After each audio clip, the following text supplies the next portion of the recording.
Assalamualaikum warahmatullahi wabarakatuh. Nama saya Nadira Wardani. Di sini saya akan mempresentasikan hasil penulisan artikel ilmiah saya dengan judul Dampak Nada Bicara Terhadap Efektivitas Penyampaian Pesan dalam Komunikasi.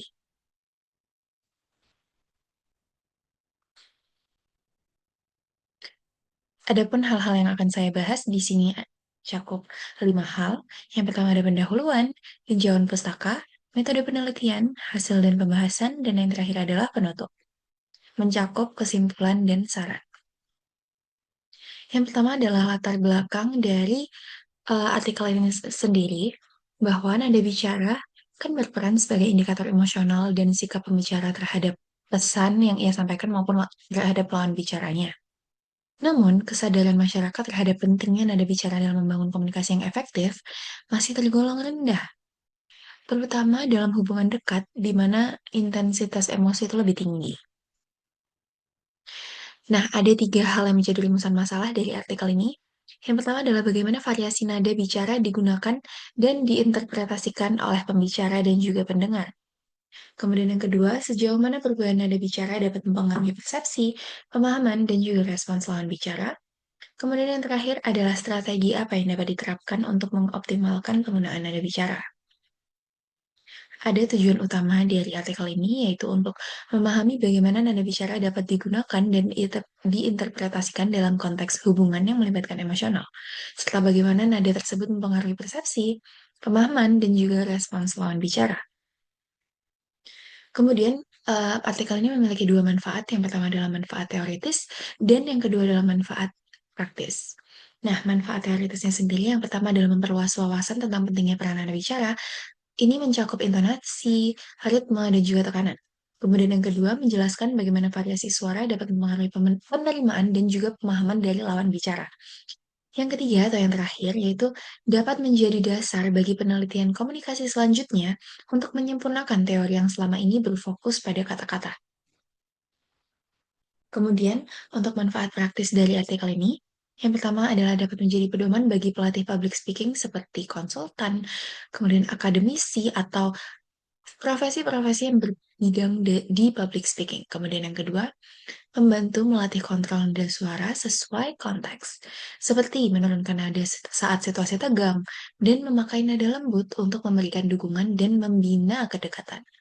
Kemudian yang terakhir adalah mendukung terciptanya hubungan interpersonal yang lebih harmonis dan juga efektif. Nah, di sini artikel ini saya mengambil beberapa penelitian terdahulu.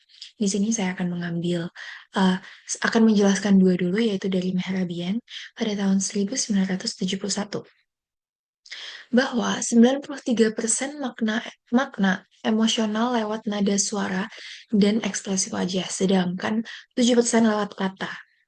Lebih detailnya lagi, bahwa nada suara ini mencakup 38% dan ekspresi wajah ini 55%. Jadi dapat disimpulkan bahwa nada suara ini memainkan peran yang cukup penting juga dalam pemahaman pesan. Kemudian, menurut Scarer tahun 2003, bahwa nada bicara berperan sebagai sinyal emosional yang membentuk respons pendengar. Nah, adapun keterkaitan dari nada suara dan juga kepercayaan, kredibilitas, dan juga konsisten. Nah, yang pertama disampaikan oleh Burgun tahun 2016, bahwa nada konsisten dapat membangun kepercayaan dan kredibilitas. Kemudian Johnston dan Scarer tahun 2000 mengatakan bahwa nada tepat menambah kekuatan dan kejelasan pesan. Nah, dalam lingkup pendidikan, dijelaskan juga oleh Pianta tahun 2008 bahwa nada ekspresif guru itu dapat meningkatkan keterlibatan siswa. Sedangkan di lingkup ekonomi nih, pada tahun 2017 dijelaskan oleh Gallup bahwa pengaturan nada bicara merupakan kunci dalam menciptakan hubungan emosional. Jadi di lingkup kerja pun nada suara ini berperan penting ya. Nah, ada celah penelitian dari beberapa penelitian terdahulu yang tadi sudah saya jelaskan.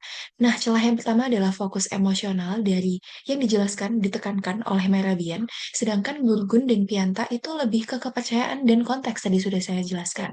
Nah, kemudian dari tujuannya juga integrasi efek nada bicara pada emosi, kredibilitas, dan juga efektivitas. Kemudian Eksplorasi pengaruh konteks sosial budaya terhadap interpretasi nada bicara. Nah, kemudian juga yang terakhir ada kontribusi. Jadi ada sintesis teori komunikasi, juga perbandingannya dengan aplikasi praktis di lapangan. Sebelum masuk lebih lanjut ke dalam penelitian yang saya lakukan, ada definisi dari nada bicara. Jadi, nada dalam komunikasi itu meliputi intonasi suara, tekanan kata, tempo bicara, dan bahkan jeda antar kalimat yang turut mempengaruhi bagaimana pesan diterima oleh pendengar. Nah, nada bicara ini juga berperan untuk menyampaikan maksud, emosi, dan juga nuansa dari komunikator kepada komunikan. Jadi dengan kata lain, kesimpulannya nada bicara ini merupakan cerminan dari warna atau rasa yang dapat menentukan suasana dari komunikator. Perbedaan nada ini dapat mengarah pada interpretasi pesan yang berbeda, bahkan jika isi pesannya sama. Misalnya, sudah selesai pekerjaannya, tadi saya sampaikan dengan nada yang penuh perhatian, lembut, dan kesannya berusaha reach out dengan baik, ramah. Sedangkan perbandingan yang kedua, sudah selesai pekerjaannya. Nah, tadi saya sampaikan dengan nada ketus dan tidak sabar. Itu merepresentasikan kedua hal yang berbeda. Yang pertama, eh, bernilaikan merefleksikan bahwa saya bertanya dengan ramah, dengan maksud baik. Sedangkan yang kedua, saya terkesan sebagai diktator. Kemudian, setelah nada bicara, di sini saya juga akan menjelaskan terkait definisi efektivitas. Apa sih efektivitas itu? Jadi, berdasarkan definisi dalam Kamus Besar Bahasa Indonesia, efektivitas dapat diartikan sebagai kombinasi manfaat yang dicapai, aktivitas yang optimal, serta keselarasan antara pelaksanaan tugas dan tujuan yang ingin diwujudkan. Nah, sedangkan menurut Supardi, keefektifan dapat dimaknai sebagai sinergi terstruktur yang mencakup aspek manusia, material, serta kelengkapan lainnya. Selanjutnya adalah pesan. Nah, menurut Tasmara pada tahun 1987, pesan adalah sesuatu yang disampaikan oleh komunikator kepada komunikan melalui proses komunikasi. Pesan adalah informasi, ide, atau makna yang disampaikan dari satu pihak ke pihak lain. Nah, dalam komunikasi, pesan merupakan unsur utama yang harus ada dalam komunikasi. Jadi, ini unsur penting. Pesan dapat disampaikan secara panjang lebar, namun yang perlu diperhatikan dan diarahkan adalah tujuan dari penyampaian pesan itu sendiri, menurut Puput 2019. Di sini saya menggunakan metode penelitian kualitatif deskriptif dengan tujuan untuk memahami secara mendalam bagaimana nada bicara dapat mempengaruhi efektivitas penyampaian pesan dalam konteks komunikasi antar pribadi. Nah, di sini saya mengambil subjek penelitian ada 10 orang berusia 18 sampai 30 tahun. Kemudian setelah mendapat data-datanya melalui wawancara, saya melakukan analisis mendalam secara tematik. Jadi ada kode-kode, ada tema-tema yang saya kelompokkan, baru saya dapat mengambil kesimpulan dari situ. Selanjutnya akan saya sampaikan terkait hasil dan pembahasan. Nah, pentingnya nada suara. Menurut penelitian Mehrabian, hanya 7% makna yang berasal dari kata-kata, sedangkan 38% dari nada suara dan 55% dari ekspresi wajah. Artinya, nada suara tuh bisa sangat menentukan bagaimana pesan kita diterima. Misalnya, saat kita menyampaikan kritik dengan nada tinggi, biasanya lawan bicara jadi lebih defensif, dan juga muncul ada nuansa ketegangan. Sebaliknya, kalau kita menggunakan nada lembut, pesan yang sama bisa diterima dengan lebih terbuka dan juga positif.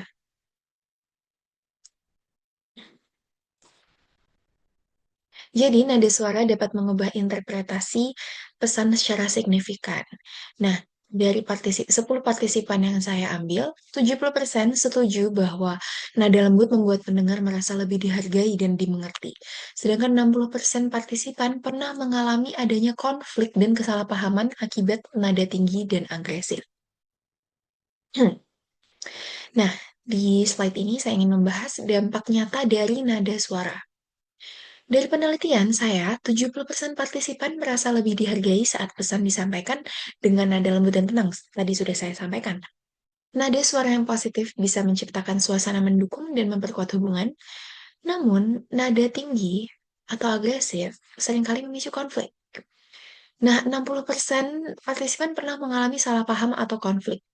Bahkan 65%-nya mengalami konflik berkepanjangan sekali lagi akibat ada suara yang tinggi.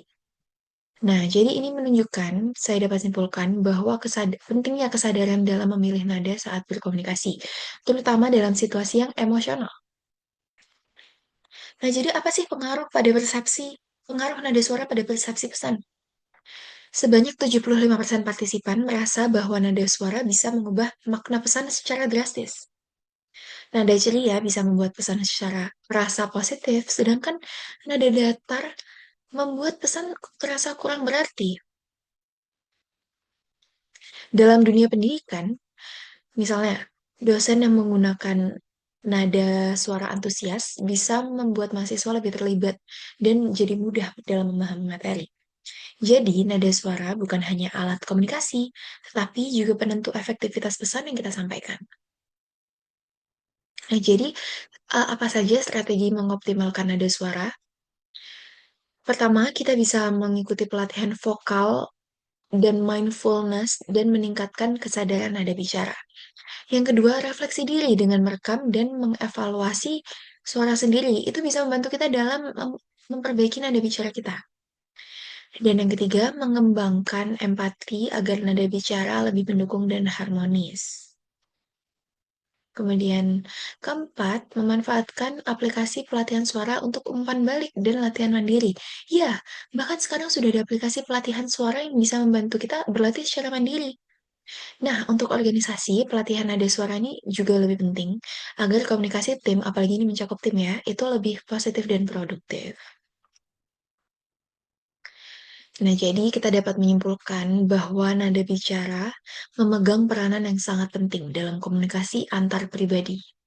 Nada bicara bukan hanya sekedar cara menyampaikan kata-kata, tetapi juga mempengaruhi efektivitas pesan yang kita sampaikan, serta kualitas hubungan yang kita bangun. Dengan menyadari dan mengelola nada bicara kita dengan baik, kita dapat menciptakan komunikasi yang lebih bermakna dan hubungan yang lebih harmonis.